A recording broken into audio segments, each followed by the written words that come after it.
Saludos y bendiciones a todos los oyentes de su podcast Edificando sobre la Roca. Le damos las bienvenidas a todos los oyentes, en especial a aquellos que por primera vez nos escuchan. Les invitamos a suscribirse y a continuar con nosotros compartiendo las enseñanzas que tenemos en este podcast, que hay muchas dedicadas con mucho amor para usted. En este podcast vamos a tratar de una manera especial sobre el tema salieron de nosotros, pero no eran de nosotros. Vamos a hablar de las sectas, especial de sectas. Vamos a ver el peligro de las sectas. Sectas que han salido de la iglesia de Cristo. Primero, vamos a mencionar algunas cuantas. Adventistas del séptimo día, Testigos de Jehová, Mormones, Iglesia de Jesucristo de los Santos de los Últimos Días, Mita en Aarón, Puerto Rico, la Iglesia de la Luz del Mundo, movimientos apostólicos y proféticos modernos, creciendo en gracia, también en Puerto Rico. Los enemigos de Cristo estaban entre nosotros, pero se fueron, pues realmente no eran de los nuestros. Si ellos de verdad hubieran sido de los nuestros, se habrían quedado. Pero se fueron y así demostraron que ninguno de ellos era realmente de los nuestros. Primera de Juan 2, versículo 19 de la versión Palabra de Dios para Todos. Muchas falsas enseñanzas han entrado y penetrado en la iglesia. Algunos no fueron aceptados y tuvieron que hacer su propio grupo aparte y formaron sectas. Porque todo grupo religioso que tiene como dogma de fe cosas que no están en la Biblia son consideradas sectas. Escuche bien, todo grupo religioso que tiene dogmas de fe, cosas que no están en la Biblia, son consideradas sectas. ¿Por qué? Porque la palabra de Dios nos manda a depender totalmente y únicamente de la Biblia. Bendito sea el Señor. El diablo, como sabe que no puede controlar la iglesia de Cristo, ha hecho varias cosas. Entre ellas, divide y separa de la verdad bíblica a los líderes para iniciar la siembra de cizañas dentro del cuerpo de Cristo. Los adventistas tienen su propia profeta, Ellen G. de White o Elena G. de White. Ella era la única con el espíritu de la profecía y tenía constantes revelaciones. Según ella, recibía revelaciones de Dios y ella las escribía en sus libros. Y estos usan sus libros para tener una mejor interpretación de las profecías bíblicas. La sierva es muy venerada y creída. También se le llama el espíritu de la profecía, refiriéndose a ella como su profeta. Los adventistas, o los que han sido adventistas, pueden confirmar esta información. Vamos ahora con los testigos de Jehová. Los testigos de Jehová fueron fundados por Carlos o Charles Taze Russell. Era escritor y pastor. En 1881 fundó los Estudiantes de la Biblia, hoy conocidos como los Testigos de Jehová. Esta secta nació en Pittsburgh, Pensilvania. Este grupo de personas de sectas, de la secta de los Testigos de Jehová, tienen su propia Biblia, la cual le llaman las Santas Escrituras, traducción del Nuevo Mundo. Bendito sea el Señor. Donde hay muchos textos cambiados para que concuerden con sus interpretaciones. Bendito es el nombre del Señor. La tercera iglesia, la que vamos a tratar, es la iglesia de Jesucristo, de los santos de los últimos días, la que conocemos como los mormones. Su fundador fue Joseph Smith, es un americano, un norteamericano, considerado su profeta y un enviado de Dios. Smith nació en Sharon, Vermont, para 1817. Se había mudado con su familia al oeste de Nueva York, al sitio de un intenso avivamiento religioso durante el segundo gran despertar. Estoy subrayando esto. Smith dijo que experimentó una serie de visiones, incluido una de 1820, durante el cual vio dos personajes a quienes finalmente describió como Dios el Padre y a Jesucristo, y otra en 1823 en la que un ángel lo dirigió a un libro enterrado de placas de oro inscritas con una historia judeocristiana de una antigua civilización americana. En 1830, Smith publicó lo que dijo que era una traducción al inglés de estas planchas llamadas Libro de Mormón. Escuche esto. Es bueno que entendamos que en el 1830 fue donde inició, del 1820 hasta 1830 y pico, comenzó lo que se llamó el segundo gran despertar. Vamos avanzando sobre este tema. Vamos a hablar ahora sobre el reavivamiento de la calle Azusa, lo que muchos hemos escuchado.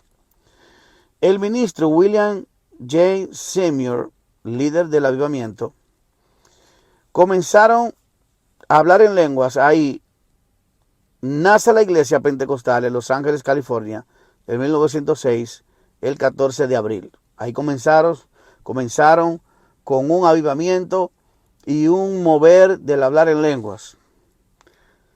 Comenzaron a hablar en palabras desconocidas, a las que llamaron el don de lenguas, y muchos quieren ser parte de este avivamiento.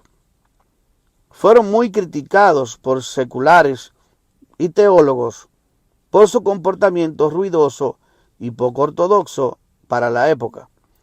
Mire de dónde nace lo que hoy conocemos como la iglesia pentecostal. No hay muchas personas que pertenecen a la iglesia pentecostal que dicen que la iglesia pentecostal es la única iglesia, es la iglesia verdadera. Pero vemos cómo nace, luego de 1830 años, la iglesia verdadera.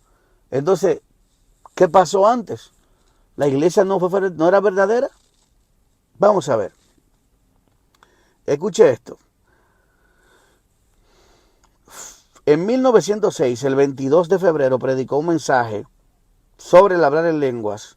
Fue la primera prueba bíblica del bautismo inevitable del Espíritu Santo.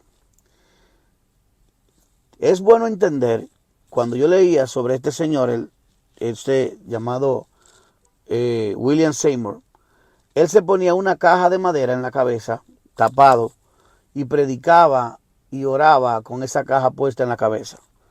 En la manera, con el eco que hacía la caja, el ruido que se formaba, era algo extraño. No sé cuál era la razón ni la intención, no había una razón normal para que este hombre hiciera esto. Pero hay personas que para ellos todo es una visión de Dios y todo es una manera diferente, supuestamente dirigido por el Señor. En 1 Corintios capítulo 12, versículo 30, vamos a ver qué nos dice las Escrituras. 1 Corintios capítulo 12, versículo 30. Dice lo siguiente. ¿Tienen todos dones de sanidad? ¿Hablan todos lenguas?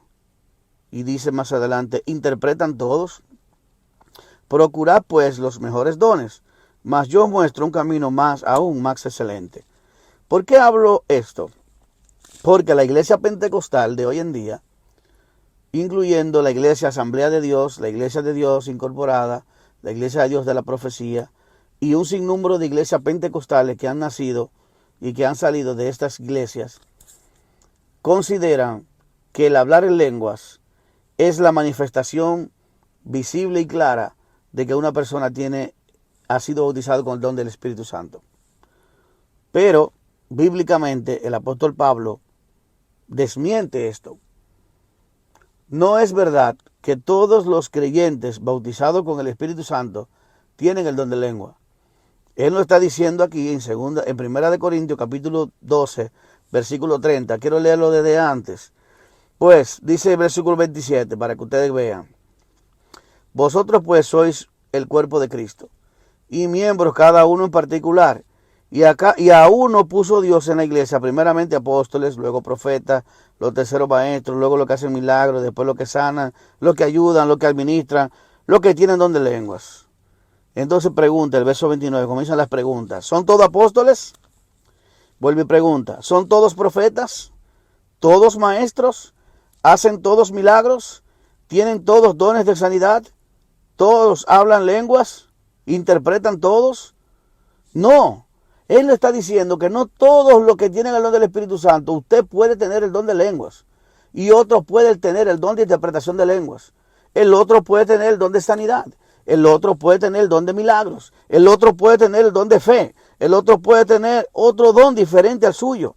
Son 9 dones que el apóstol Pablo describe en la carta a los Corintios. ¿Por qué razón hay que decir que solamente el don de lenguas es la manifestación de que tú tienes el don del Espíritu Santo? De que tú has sido bautizado por el Espíritu Santo. Eso la Biblia no lo enseña. Y al contrario, desmiente eso. Y como una iglesia hoy que nosotros conocemos como la iglesia pentecostales, están tomando eso como dogmas, como doctrinas, como su dogma de fe. Esta es la fe que ellos tienen. Eso está, usted va, porque lo he corroborado. Yo voy a una página de una iglesia cristiana pentecostal y busco los dogmas de fe que ellos creen, y ellos creen que el don de lenguas, de esa misma manera, es la manifestación visible de que usted ha sido bautizado en el Espíritu Santo. Entonces Pablo se equivocó aquí. Creemos en todo lo que dice la Biblia menos ese. ¿Qué hacemos con ese verso? ¿Qué hacemos con esa parte de la Biblia? ¿Lo cortamos o lo echamos al fuego? ¿O hacemos como hacen los testigos de Jehová? Que tomaron la Biblia y cambiaron los textos, cambiaron una nueva Biblia con una interpretación adecuada a sus interpretaciones. ¿Lo hacemos de esa manera? ¿Lo hacemos más sencillo entonces? ¿O simplemente ignoramos porque no somos tan valientes como los testigos de Jehová? ¿O tan ignorantes como ellos? Pero vamos a seguir, amados. Quiero que sepan. Vamos a buscar otra cita. Primera de Corintios, capítulo 14, versículo 5 en adelante. Vamos a ver. Así que quisiera que todos vosotros hablaseis lenguas. Mira lo que dice Pablo.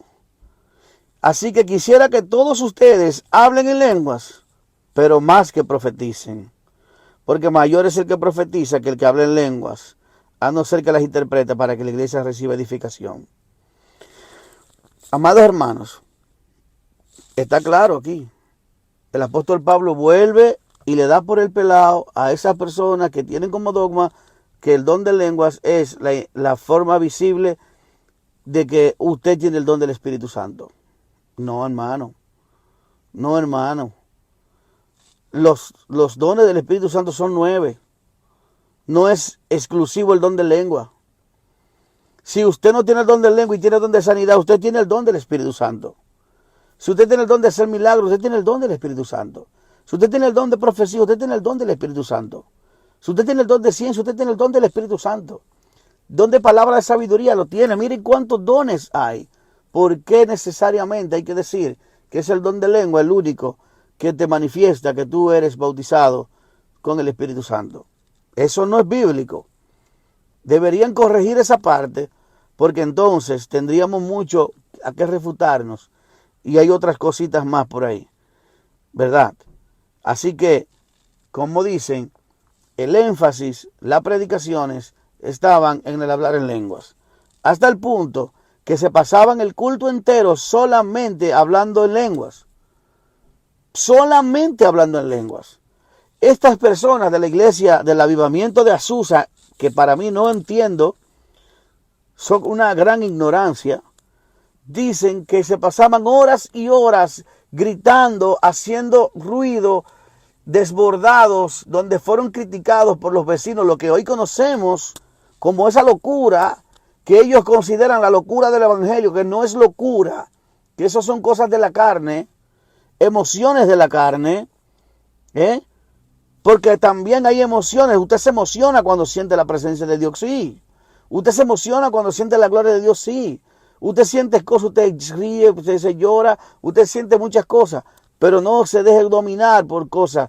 No que usted se sacuda 20 veces la cabeza, quiere decir que usted esté lleno del Espíritu Santo, usted puede estar endemoniado. Eso no es manifestación del Espíritu Santo. brincar y correr de allá para aquí, de aquí para allá. En la Biblia nunca fue registrada una acción tal como esa.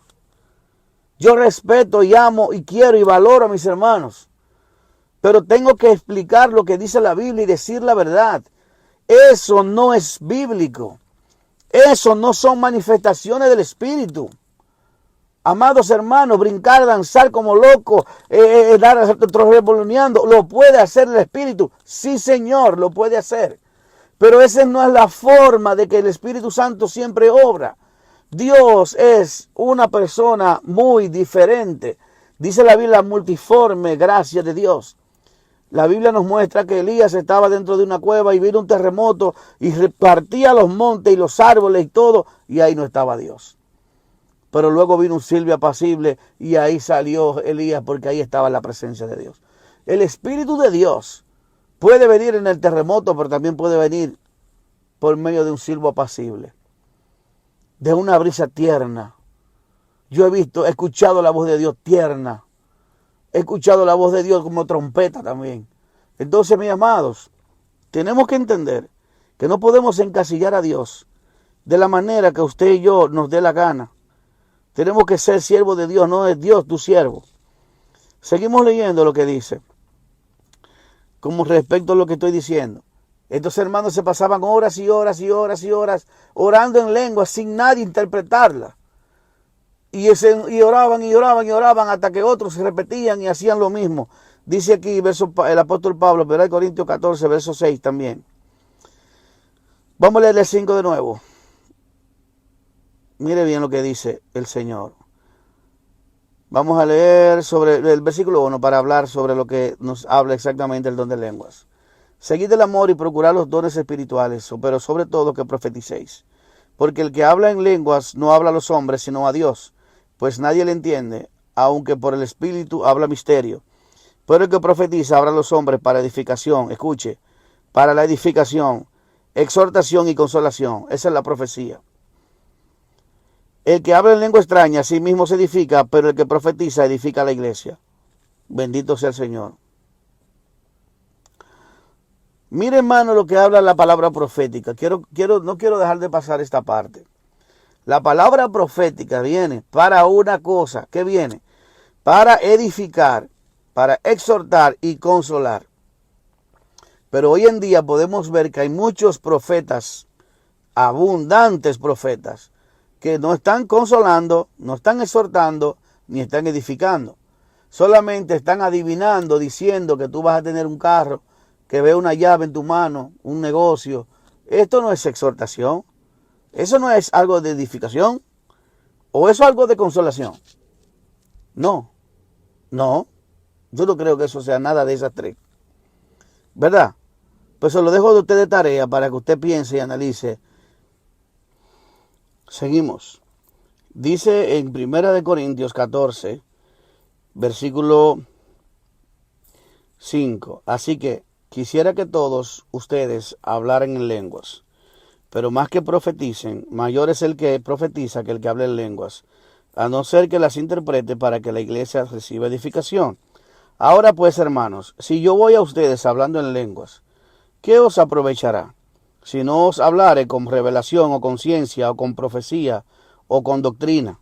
Ciertamente las cosas inanimadas que producen sonidos, como la flauta o la cítara, si no dieren distinción de voces, ¿cómo se sabrá lo que se toca con la flauta o con la cítara?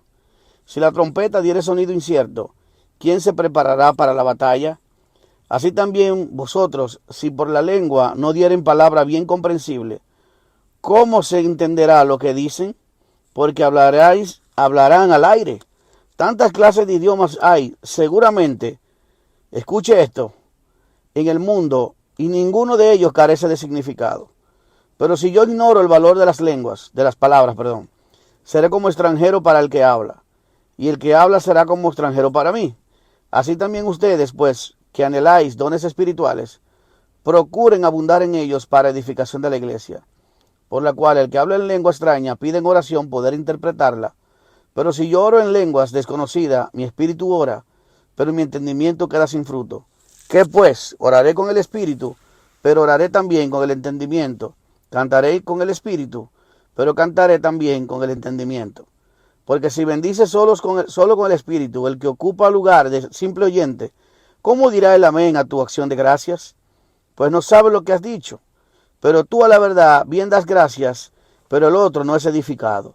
Doy gracias a Dios que hablo en lenguas más que todos ustedes, pero en la iglesia prefiero hablar 5 palabras con mi entendimiento, para enseñar también a otros que 10,000 palabras en lenguas desconocidas. Hermanos, no sean niños en el modo de pensar, sino niños en la malicia. Ser niños en la malicia, pero maduros en el modo de pensar. En la ley está escrito, en otras lenguas y con otros labios hablaré a este pueblo, y ni aun así me oirán, dice el Señor. Así que las lenguas son por señal, no a los creyentes, sino a los incrédulos, pero la profecía no es a los incrédulos, sino a los creyentes. Si pues toda la iglesia se reúne en un solo lugar, y todos hablan en lenguas, y entran indoctos o incrédulos, ¿no dirán que están locos? Pues si todos profetizan y entran algún incrédulo e indocto, pero todo es convencido, por todo es juzgado, lo oculto de su corazón se hace manifiesto, y así postrándose sobre el rostro adorará a Dios, declarando que verdaderamente Dios está entre ustedes. ¿Qué hay, hermanos? Pues cuando os reunís, cada uno de ustedes tiene salmo, tiene doctrina, tiene lengua, tiene revelación, tiene interpretación, hágase todo para edificación. Si habla alguno en lengua extraña, sea esto por 2 o a lo más 3, y por turno, y uno interprete. Y si no hay intérprete, calle en la iglesia y hable para sí mismo y para Dios. Asimismo los profetas hablen 2 o 3 y los demás juzguen. Y si algo le fuere revelado a otro que estuviese sentado, calle primero. Bendito sea el Señor. Porque podéis profetizar todos uno por uno, para que todos aprendan y todos sean exhortados. Y los espíritus de los profetas están sujetos a los profetas, pues Dios no es Dios de confusión, sino de paz. Gloria al Señor. Bendito sea el Señor. Amén, amados. ¿Qué nos está diciendo el Señor aquí? Del hablar en lenguas. Que el hablar en lenguas es para que nosotros somos edificados directamente con el Señor, pero en la congregación, dice el apóstol Pablo, yo prefiero hablar 5 palabras en lenguas con el entendimiento que 10,000 palabras sin entendimiento. Eso fue lo que estaba sucediendo en la calle Azusa. Personas que hablaban lenguajes extraños, según ellos, porque no puedo comprobar ni corroborar lo que está escrito como historia. Pero quiero ser justo y quiero ser bíblico. Y es que la Biblia nos enseña que el hablar en lenguas en público es un desorden. Pablo está diciendo, Dios es un Dios de orden. Es bueno que se hable en lenguas si hay quien la interprete. Pues si no hay intérprete, dice, calle en la congregación y hable para sí mismo y para Dios, para que usted siga edificando su vida, usted. A menos que usted mismo, Dios le dé la interpretación, usted se para y da la palabra interpretada. Eso es correcto. Pero no es correcto que en muchos casos, hay predicadores que están dando un mensaje y dicen 5 palabras y luego hablan 10 palabras en lengua. Eso es un desorden. Dios no está ahí. Eso es emoción y es falta de dominio propio, falta de control. Usted controla su espíritu. Usted controla su vida. No puede usted estar descontrolado. Si hay algo que usted no puede controlar, no es del espíritu. Porque Pablo lo enseña aquí. Pablo lo enseña. Hay personas que dicen, tengo una locura del espíritu, no puedo controlarla. Tenga cuidado. Que el Espíritu Santo no toma posesión de usted. El Espíritu Santo no lo posee. El Espíritu Santo fluye en usted. Pues eso es lo que el apóstol Pablo nos enseña. Eso es lo que la Biblia nos enseña. Que dice que el espíritu del profeta se sujeta al profeta. O sea, usted tiene que sujetarse. Pablo está poniendo orden en una iglesia donde había un gran desorden, la iglesia de Corintios. Tenía una manifestación tremenda de los dones espirituales, pero había mucho desorden en esa iglesia. Y hoy podemos ver iglesias que hay un total desorden. Yo veo mujeres cogiendo piedras supuestamente en el espíritu, tirándola a la calle. Gente que corren de aquí para allá, se le meten a los carros, provocando, pudiendo provocar un accidente, pudiendo provocarse lesiones ellos mismos o a otras personas que están supuestamente en el espíritu. Eso no es de Dios. No es posible que el Espíritu Santo posea a una persona y esa persona pierda la noción de lo que está haciendo. No es el Espíritu Santo. Tenemos que entender, conocer a nuestro Dios, conocer la Biblia para poder interpretar lo que nosotros sentimos, porque puede ser que todo lo que estemos sintiendo sea producto de lo que hemos visto y de lo que nos han enseñado y de lo que vemos en el ambiente donde nos envolvemos. Así que, amados hermanos, ténganse mucho cuidado de pensar que todo lo que le llega a su mente es del Espíritu. Aleluya. Quiero terminar aquí porque quiero luego comenzar la segunda parte de este tema, porque lo vamos a hablar sobre los movimientos modernos, apostólicos y proféticos que siguen como la segunda parte. Así que no te lo pierdas, sigue con nosotros, sigue edificando tu vida sobre la roca y continuamos con el segundo capítulo de esta maravillosa entrega, las sectas. Bendiciones, Dios te guarde.